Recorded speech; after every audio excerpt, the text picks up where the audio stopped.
बिस्मिल्लाहिर्रहमानिर्रहीम। Dear aspirant, मेरा नाम है दिशान अली। आज मैं आपके लिए लेके आया हूँ डॉन एडिटोरियल। इसमें हम डिस्कस करेंगे इम्पोर्टेंट फैक्ट्स एंड फिगर, उसके अलावा वोकेबलरी वर्ड्स। सबसे पहले तो हम डिस्कस करेंगे टैक्सिंग ट्रेडर, ये टाइटल है तो ये आप देख भी सकते हैं जी। टैक्सिंग ट्रेडर जो है ये पब्लिश हुआ, और उसके अलावा यहाँ पे दिखाई दे रहा है आपको स्मोक कंट्री, ये भी मैं डिस्कस करूँगा। और उसके अलावा नेक्स्ट लेक्चर में मैं ये ओपिनियन भी डिस्कस करूँगा। तीसरा जो एडिटोरियल मैं इस वीडियो में डिस्कस करूँगा वो है India held Kashmir political curve. अब जी सबसे पहले देखते हैं टैक्सिंग ट्रेडर्स। इसमें इंपॉर्टेंट फैक्ट्स एंड फिगर क्या दिए गए हैं।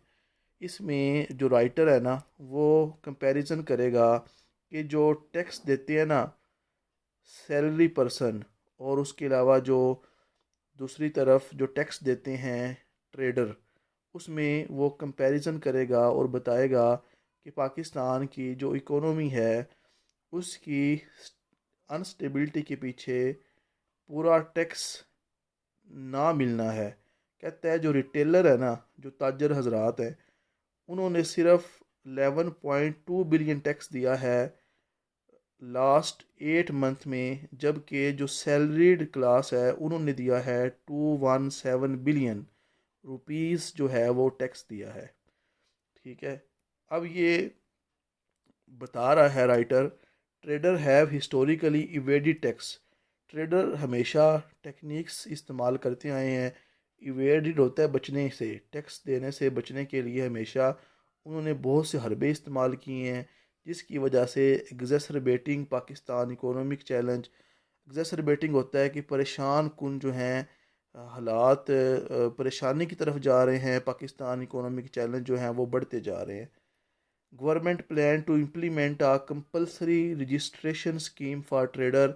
गवर्नमेंट ने ये प्लान कर लिया है कि वो एक इम्प्लीमेंट करेगी कंपलसरी रजिस्ट्रेशन स्कीम ताजर हजरात के लिए, और इसको मोनिटर करेगी स्पेशल इन्वेस्टमेंट फैसिलिटेट कौंसल जो है ये जी, इसको मोनिटर करेगी ताकि जो टैक्स कंप्लाइंस है, टैक्स कंप्लाइंस होता है जो लीगल है, जो हक है स्टेट का लॉ के मुताबिक, वो टैक्स लेने में जो स्पेसिफिक इन्वेस्टमेंट फैसिलिटेट कौंसल जो है ये इसको मोनिटर करेगी।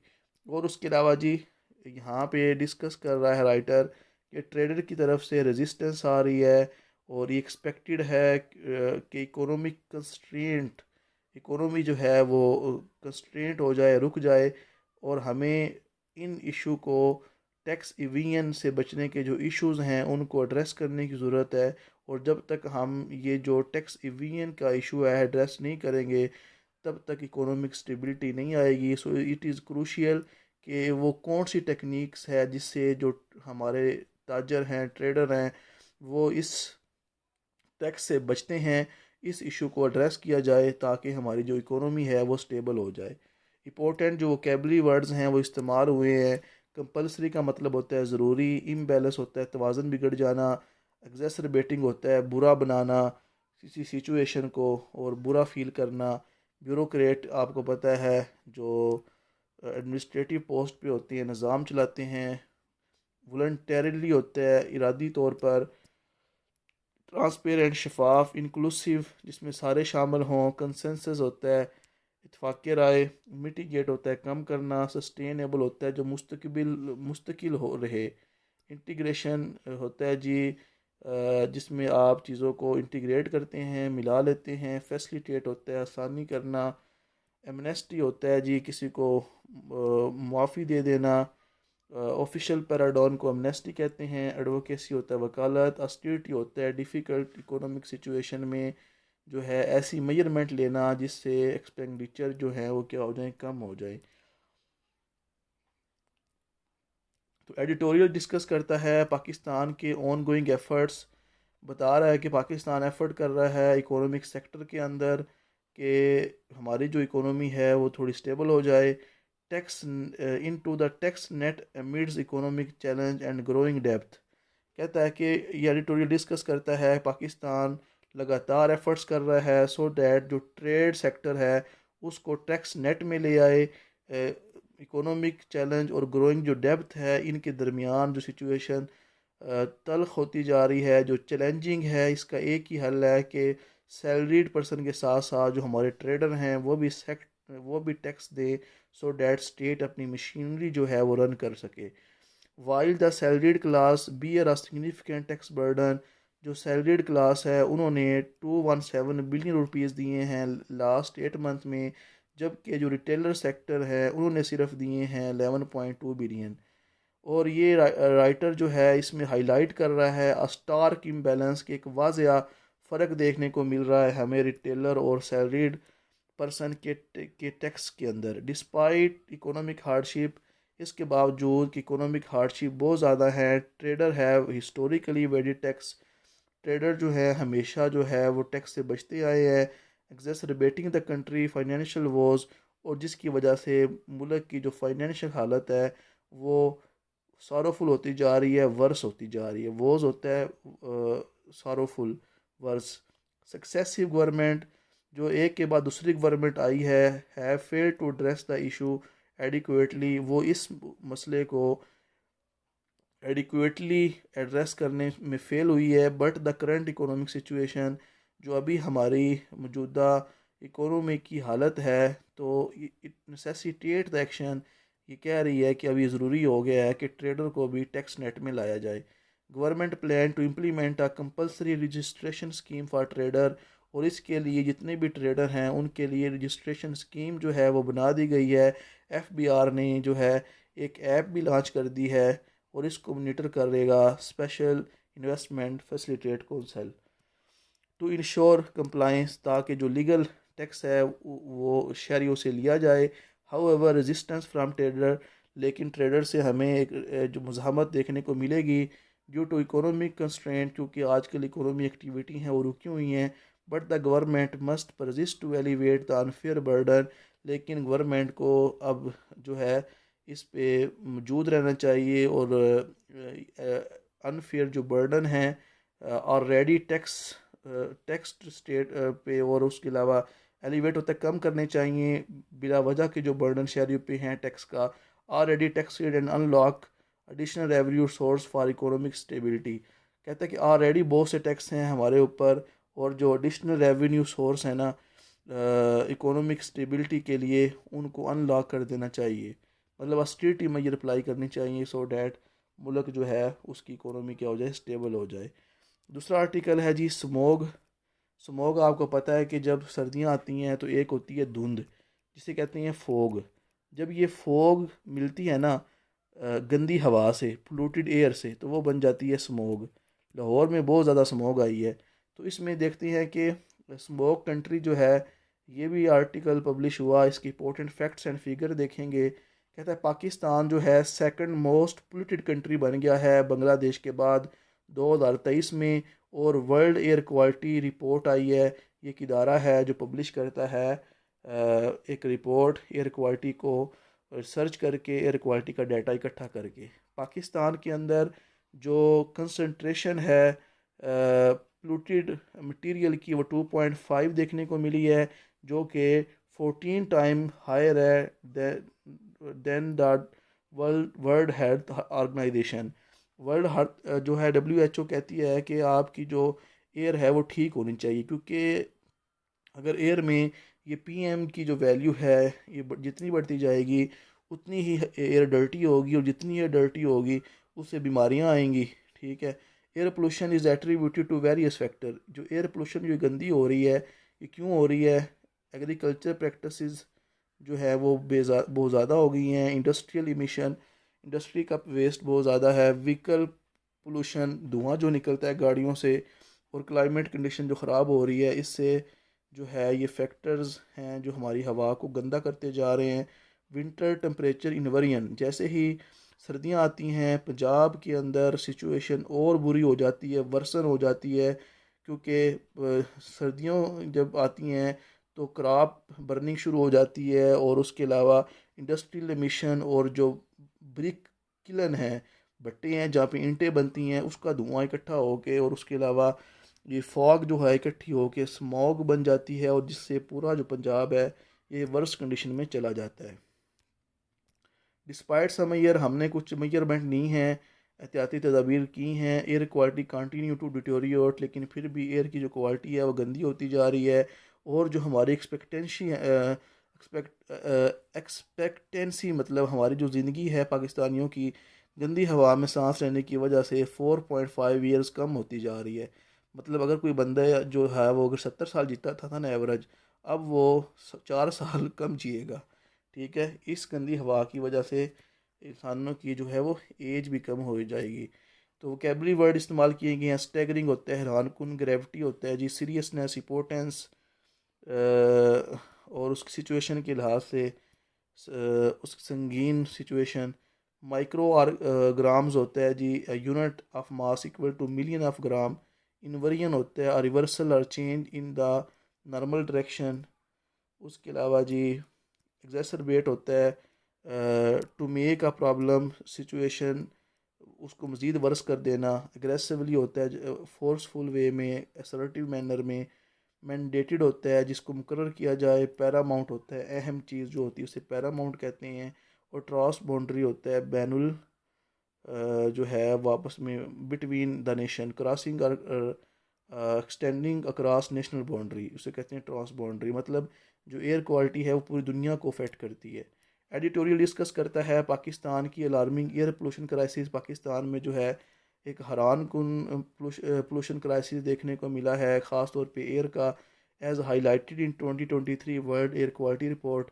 और ये वर्ल्ड एयर क्वालिटी रिपोर्ट ने हाईलाइट किया है कि Pakistan second most polluted country है बांग्लादेश के बाद। और पाकिस्तान में जो पोल्यूटेड मटेरियल है एयर में वो 2.5 पीएम कंसनट्रेशन है उसकी, जो कि 14 टाइम जो है WHO की गाइडलाइन से ज़्यादा है, जिसकी वजह से हेल्थ रिस्क जो है पाकिस्तान के शहरियों के बढ़ रहे हैं। रेस्पिरेटरी इन्फेक्शन देखने को मिल रहे हैं, हार्ट डिजीज़ बढ़ती जा रही हैं, स्ट्रोक और मेंटल हेल्थ इशू देखने को मिल रहे हैं। जो मेन काज हैं एयर पोल्यूशन के वो एग्रीकल्चर प्रैक्टिसेस हैं, इंडस्ट्रियल एमिशन है, व्हीकल पोल्यूशन है, और जियोग्राफिकल क्लाइमेट कंडीशन है। कहता है कि विंटर टेम्परेचर जैसे ही उस इन्वर्जन होती है उसकी मुदाखलत होती है जी पाकिस्तान के अंदर। ठीक है, अच्छा, अलॉन्ग विद क्रॉप बर्निंग, साथ फसलों भी जलाई जाती हैं। इंडस्ट्रियल जो मिशन है और जो भट्टे हैं ईंटों वाले, वहाँ से जो मिशन होती है उससे जो प्रॉब्लम है वो मज़ीद परेशान कुन हो जाता है, सिचुएशन और वर्स हो जाती है हमारे क्लाइमेट की। Despite measures like banning crop burning, हमने कुछ मेजरमेंट ली हैं कि जो क्रॉप्स बर्न की जाती हैं उनको रोका जाए और पब्लिक ट्रांसपोर्ट को इस्तेमाल किया जाए बजाय कि पर्सनल ट्रांसपोर्ट जो है उसके। एयर क्वालिटी जो है फिर भी हमारी गंदी होती जा रही, डिटोरिएट होती जा रही है, इफेक्टिंग लाइफ एक्सपेक्टेंसी, जिससे हमारे जो शहरी हैं, हमारे जो लोग हैं, उनकी ज़िंदगी जो है वो कम हो जाएगी। The editorial call for urgent action from new government, editorial जो है ये बुला रहा है और कहता है कि हमें फ़ौरन जो है एक्शन करने की ज़रूरत है नई गवर्नमेंट को, including our hauling environmental regulation, so that ये जो हमारा जो इन्वायरमेंट है इसमें जो सिचुएशन वर्स हो रही है इसको रेगुलेट किया जाए। Investing in renewable, promoting renewable energy में इन्वेस्ट करे, पब्लिक ट्रांसपोर्टेशन को प्रमोट करे, मोनीटर करे, इन्फोर्समेंट करे, पब्लिक पॉलिसी को अवेयरनेस दे आवाम को, और कोलैबोरेट करे नेबरिंग कंट्री के साथ, सो डैट ये जो हमारे ट्रांस बाउंड्री जो across the nation air pollution का प्रॉब्लम है इससे निपटा जा सके। आखिरी आर्टिकल जो है वो है इंडिया हेल्ड कश्मीर पोलिटिकल करब। पोलिटिकल पार्टीज़ करब होता है कि उनकी हालत बड़ी नाजुक हो रही है। जो भी इंडिया हेल्ड कश्मीर के अंदर पोलिटिकल पार्टीज़ हैं, सबसे पहले देखते हैं important facts and figure. New Delhi के अंदर आपको पता है जी किसकी हुकूमत है, भारतीय जनता पार्टी की। उसने बैन कर दिए हैं सेवर कश्मीरी पोलिटिकल जो पार्टीज़ थी, आउटफिट्स थी, जिसकी वजह से जो है रिस्ट्रिक्शन भी देखने को मिली है। ख़ास तौर पे यासीन मलिक की जो पार्टी थी जम्मू कश्मीर लिबरेशन फ्रंट, उसको बैन कर दिया है। और उसके अलावा कहता है कश्मीरी पीपल जो हैं उनकी फ्रीडम लीग और दूसरी फोर जो पार्टी थी जम्मू कश्मीर की, उसको भी जो है वो बैन कर दिया। कश्मीर पीपल लीग जो है ये भी उन बैंड पार्टीज़ के साथ है। यासीन मलिक जो है एक प्रोमिनेंट कश्मीरी लीडर रह चुके हैं, उनको जो है सेंटेंस टू लाइफ इम्प्रिजनमेंट, उनको पूरी ज़िंदगी के लिए कैद जो है वो कर दिया गया है। डूबियस टेरर चार्जेस, उन पे सिर्फ शक था कि उन्होंने क्या किया है जी, टेरर चार्जेस होते हैं दहशत गर्दी के जो हैं, उन पे चार्जेस की वजह से उन्हें पूरी ज़िंदगी के लिए क्या हो गई है, सजाए कैद हो गई है। India has outlawed 14 political parties. Outlawed होता है इलीगल करार दे देना। 14 पोलिटिकल पार्टी जो थी कश्मीर की, उसको इलीगल करार दे दिया है इंडिया ने। According to Pakistan foreign office, जो फॉरेन ऑफिस पाकिस्तान है उसकी रिपोर्ट के मुताबिक इवन मेन स्ट्रीम पोलिटिशियन, जो बड़े बड़े पोलिटिशियन हैं इंडिया हेल्ड कश्मीर में, जिस तरह के महबूबा मुफ्ती हैं और उमर अब्दुल्ला हैं, उनको भी हाउस अरेस्ट कर दिया गया है। वोकेबलरी वर्ड्स आपने करने हैं। ड्रैकोनियन होता है सख्त, एक्सट्रीमली हार्श और स्वेयर जो होती है ना पनिशमेंट, उसे कहते हैं ड्रैकोनियन। थ्रॉटल होता है गला घोटना, किसी का दम घोटना। क्लैंप्ड होता है बंद करना। बैन होता है पाबंदी लगा देना। आउटलॉड होता है गैर कानूनी। प्रोहिबिटेड होता है मना करना। टेरर चार्ज होता है जी दहशत गर्दी का इल्ज़ाम। फोमेंट होता है बढ़ावा देना। सक्सेशन होता है एक के बाद दूसरे का आना या सक्सेशनिज्म। द एडवोकेसी और सपोर्ट विदड्रा और separation of religion from large political entity. Back fire होता है मनफी नतीजा निकालना। जेन्युइन होता है असली। कंटोरस होता है शक्ल, द जनरल शेप और outline of something. Austerity measure होता है कि ऐसी पॉलिसी बनाना जिससे पब्लिक स्पेंडिंग कम हो। तो क्या समरी है इसकी? एडिटोरियल हाईलाइट कर रहा है कि इंडियन स्टेट है वो ड्रैकोनियन मेजर, सख्त तरीन पनिशमेंट जो है वो सुना रही है स्प्रेस करने के लिए political activity in India held Kashmir. Recently new Delhi ने बैन कर दिया है सेवरल कश्मीरी पॉलिटिकल आउटफिट्स को, पॉलिटिकल पार्टीज़ को, और जो है रेस्ट्रिक्शन बढ़ा दी हैं यासीन मलिक पे, जिसकी वजह और यासीन मलिक की जो पार्टी थी उसका नाम है Jammu Kashmir liberation front. Kashmir people जो हैं उसमें फ्रीडम लीग और दूसरी 4 पार्टीज़ हैं, उनको भी बैन कर दिया गया है। यासीन मलिक एक वेटरन कश्मीरी लीडर, मतलब जो एक माने जाने वाले पहले जो है एक कश्मीरी लीडर हैं, और has been given a life sentence on dubious terror charges. उनको दहशत गर्दी के इल्ज़ाम में पूरी ज़िंदगी के लिए कैद सुना दी गई है, with prosecutor seeking the death penalty. और हत्या के उनको डेथ पेनल्टी की जो सज़ा है वो भी देने का इरादा है प्रोसिक्यूटर का। The Indian home minister accuse the J K L F, अभी मैंने बताया कि ये पार्टी है यासीन मलिक की। उसने इंडियन होम मिनिस्टर ने कहा है कि जो पार्टी है प्रमोट कर रही है टेरर और सेक्शनिज्म होती है division, echoing similar charges against other proscribed parties. और इसी तरह के चार्जेस जो हैं वो सुनाई देने को मिल रहे हैं दूसरी पॉलिटिकल पार्टीज़ के लिए।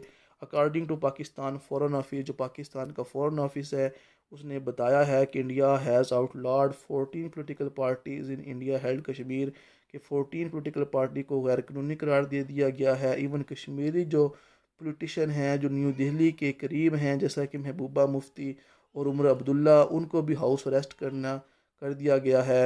Editorial warns that such measures may lead to further resentment.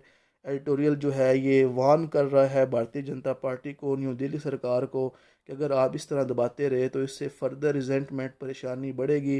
Push people और लोगों को जो है वो जाना पड़ेगा आर्म्ड ग्रुप की तरफ। It emphasise that a sustainable solution to Kashmir issue require, कहता है कि ये ज़ोर दे रहा है एडिटोरियल कि हमें एक परमानेंट हल चाहिए कश्मीर इशू का, और a political process involving genuine representative of the region, और जो उस रीजन के पोलिटिकल हैं वो जेन्युइनली रिप्रेजेंट करें इंडिया हेल्ड कश्मीर को, which India under BJP rule has neglected, जो इंडिया ने हमेशा भारतीय जनता पार्टी के अंदर इसको निगलेक्ट किया है, कभी भी फ्रीडम ऑफ एक्सप्रेशन जो है वहाँ के पोलिटिशियन को करने नहीं दी।